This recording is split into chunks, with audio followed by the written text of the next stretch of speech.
Yo, miss me?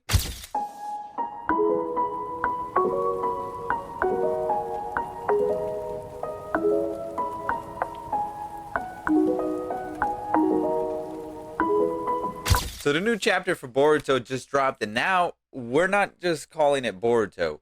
It's Boruto 2 Blue Vortex. And I guess this is the version of Shippuden for Boruto where this is post time skip.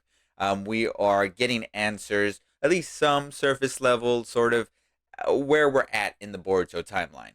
Obviously I have my thoughts, I have my opinions, I have my things that I want to say about the chapter because I felt like the chapter definitely was something. But I don't want to completely exclude you guys from the conversation, so let me know down in the comment sections what you think about the chapter so far, how you're feeling about Boruto so far, story-wise, timeline-wise, where you think Masashi Kishimoto is going to take the story. But with all that being said, personally, I felt like the chapter was kind of all right. I don't know if I want to say it was mid, but it was kind of what I was expecting for a chapter that would come back from the time skip per se. Obviously, it didn't really answer too many questions. If anything, it brought more questions into light, like where Sasuke.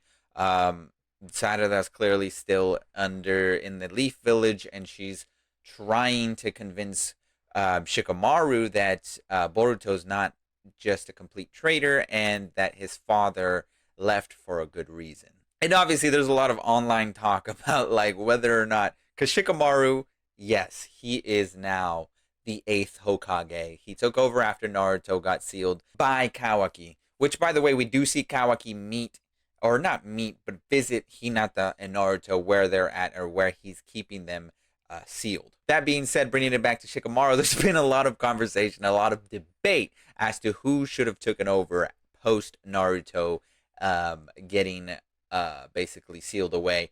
And I do feel like we should put some more respect on Shikamaru. I do sort of understand the tentativeness to say, yo, he shouldn't be Hokage. And the only reason why I understand it, the only reason why I am going to hear you guys out is because in Boruto, since the Boruto manga started post Naruto, I'm going to keep it a buck 100. Shikamaru felt like they completely dropped the ball with his character. It felt like he just felt a lot dumber. He just felt like an older Shikamaru wouldn't make the same sort of choices that he made in Boruto. But I digress. I do think that Shikamaru is the only right person to take over after Naruto. I mean, he was Naruto's right hand man, so he's literally like right there. He's seen Naruto as Hokage. He's helped Naruto maneuver being Hokage. So the only person that feels right, other than Sasuke, is Shikamaru, which clearly Sasuke's out of the picture. We don't know, again, we don't know where he's at. A lot of people are speculating that he's dead. I don't personally think he's dead. If he is, they gotta give us that story. They gotta let us know because we see Boruto show up in the chapter later on, and we see him sort of pop up in a way that is pretty badass. He shows up, Code shows up in the Leaf Village, decides, fuck it, I can't find Boruto, so I'm gonna just hop up on the Leaf Village, and it worked because, lo and behold, Boruto pops up as well. So Code's plan is, obviously Code is under the spell that Ida bestowed where she switched Kawaki and Boruto's places.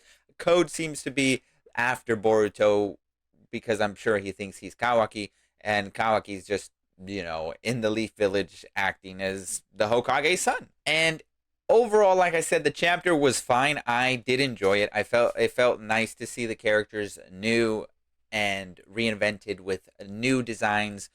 It was actually one of the things I want to talk about actually with the new designs is Boruto's new design and Sarada's new design. Boruto's new design, I don't mind at all. I think his new design is actually pretty sick. I think it makes sense. It works for his character, especially because he's under the tutelage of Sasuke Uchiha, which, if you know anything about Sasuke, the way he looks in Boruto, either way, probably gave Boruto an idea of how to dress, how to be dripped out, because Sasuke is that. But Sarada, I wanted to talk about hers because I'll be honest, I don't know what the fuck going on with Sarada. Ikamoto got to figure out how to design characters, especially female characters, because the practicality with the design of Sarada makes no sense. At least with Boruto, like, he looks a little bit like, he is that sort of like shinobi that left the village and is coming back and is like that a guy that was basically out of his realm and has come back as a different person. He clearly went through some shit. But with Sarada, it just feels like her design doesn't do her really much justice. I don't know. I'm hoping that she gets more character moments in the Two Blue Vortex version, this new story from Boruto, because in the previous pre-time skip, I felt like Sarada and Mitsuki, which we do see in the chapter, I felt like they were both, again, similar to Konohamaru. I felt like all of the new Team 7 just, it didn't feel like a proper team. They showed up and they sort of were trying to convince us that they were. And Sarada just didn't. It's the stuff that happened to her never felt fully earned, because I just felt like her character wasn't given enough moments to feel like whatever she goes through is important enough. So obviously, I'm looking forward to getting more of her, considering the fact that she actually talks back to Shikamaru, and she's like, well, you know what, motherfucker?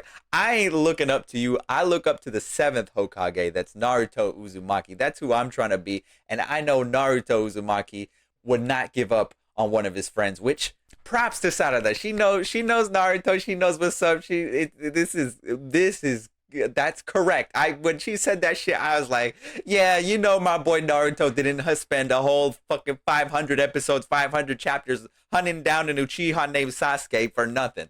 So to give up on Boruto doesn't make sense, and I like the side of that pointed that out. I appreciate that sort of little drawback to Naruto's character, because obviously that makes Shikamaru sort of like sit back and go like, who the fuck is this little girl? But like I said, one of the things I feel like I can't not talk about, and I'm only going to talk about it here in this video, okay? Let it be known, I'm only going to be talking about it here. I don't really want to harp on it too much for other post-Boruto videos that I may do. And the only reason why I say that is because I don't want to, I just feel like if I talk about it too much, people are going to be like, okay, you're just beating a dead horse at this point. But the art for Boruto, okay? I know there's a lot of blind fans, and I don't want to say blind, but I know there's a lot of fans. There's a lot of fans of Boruto that will read the manga and sort of praise it as this godly art piece, when we have to look at it for what it is, and realistically, it's not. The art that Ikemoto, who, if you don't know, Masashi Kishimoto, has come in to write the story of Boruto, but Ikemoto is still the artist of Boruto, which is a little bit disheartening, because if you read the prologue one-shot story of Minato, you can see that Masashi Kishimoto still got the goods. Ikemoto is clearly just that, like, assistant that got promoted. Like, it just feels that way. It doesn't feel like he's truly, like, at least with, and I give this as an example because in Dragon Ball Super, the manga, Toyotaro now is kind of coming into his own. His paneling is getting better, and he is just now taking whatever revisions Toriyama gives him and improving on his artwork. And he's actually looking at references. He's actually understanding the body and understanding anatomy and understanding how to just stylize it for his style, but also respect the anatomy of the body. And that's something that I feel like Ikemoto doesn't do. There's certain shots in Boruto that just feel very flat. They don't feel like they have that much sort of like perspective and dynamic. Like me putting my hand up, I feel like Ikemoto draws it like that, like this. It's very flat. That's just how and like that panel of Boruto jumping down and putting his foot on code. Like, don't get me wrong, that panel is hype. It's cool to see. It fits well with Ikemoto's style. That being said, that panel could have been done 100 other times and probably more dynamic than what it was. And there are just other, like, just the all of Boruto. If I'm being completely honest, I feel like he doesn't know how to fully take advantage of the manga, or just being a visual sequential storyteller, because there's just certain shots that are just, like I said, they're very flat, and I felt like he could just sort of change the camera angle, make a certain character look a certain way. If they're gonna go attack something, instead of just head-on clashes, maybe make it at an angle. Certain things like that I feel like he's trying, but I feel like the one thing that I fully enjoy about Masashi Kishimoto's art on Naruto, it was his exaggerated poses and the way he understood how the body works and how to respect the anatomy while still putting in his own style. And I feel like Ikemoto hasn't fully grasped on that, and it does kind of take me aback sometimes when I read the Boruto manga. So that's why I had to bring it up, because even in this chapter, I was hoping that Ikemoto had improved, and I was hoping to see a lot more dynamic poses and a lot more is sort of enticing images for the reader, because obviously you don't want to read a story and it's all just flat. It's just the character standing there, or like the characters in a pose, and that's it. You want there to be more feeling, more movement, more fluidity within the art, and so that's something I want to point out. Obviously, you can hate me for that. Maybe leave your comment down below to hate me. It's all good. But as an artist myself, I just can't look at that and not cringe a little bit, because I feel like he could be doing a better job. It's because like his anatomy, okay, like if you point it out, you can't unsee it, but the boy needs some work on anatomy. Ikemoto, please, please seek some anatomy help, please. But like I said, overall, I did enjoy the chapter. I am excited to see what comes next, because Masashi Kishimoto now has turned the story 100% 180, and we are getting a darker version of Boruto, and I'm here for it, because whatever we had in Boruto previous, I don't want that shit anymore. It didn't feel like a justified sequel to Naruto, but now we're getting into territory where now I feel more proud to say that this is a sequel to Naruto, because it's going to get into more serious topics, and we're going to see Boruto as a serious main character. I never fully hated Boruto as a main character. I felt like they put him in the right space at the beginning of the story, and they put him in the right sort of moments to get a full arc. And so I appreciate that for his character. That being said, he always felt like it's just like a typical main character type of situation. But now he feels like he's coming into his own, especially with the time skip and seeing how he looks now. Definitely curious to see what Sasuke taught him. But yeah, there's a lot to be looking forward to when it comes to the Boruto story, and it already was like without, I don't think, much hype other than knowing that it was coming back in August, has like reached the top 10 of like chapters that are read on the Shonen Jump app. So yeah, people are pretty excited. So yeah, like I said, you guys let me know what you guys thought about the chapter. Like the video if you watched it this far. Subscribe to the channel. That would be very much appreciated, so I can keep doing videos like this, and you guys can keep watching my content, and I won't be out in the street homeless. Anyways, I'm gonna leave it at that. I'll catch you guys in the next video, whatever video that may be.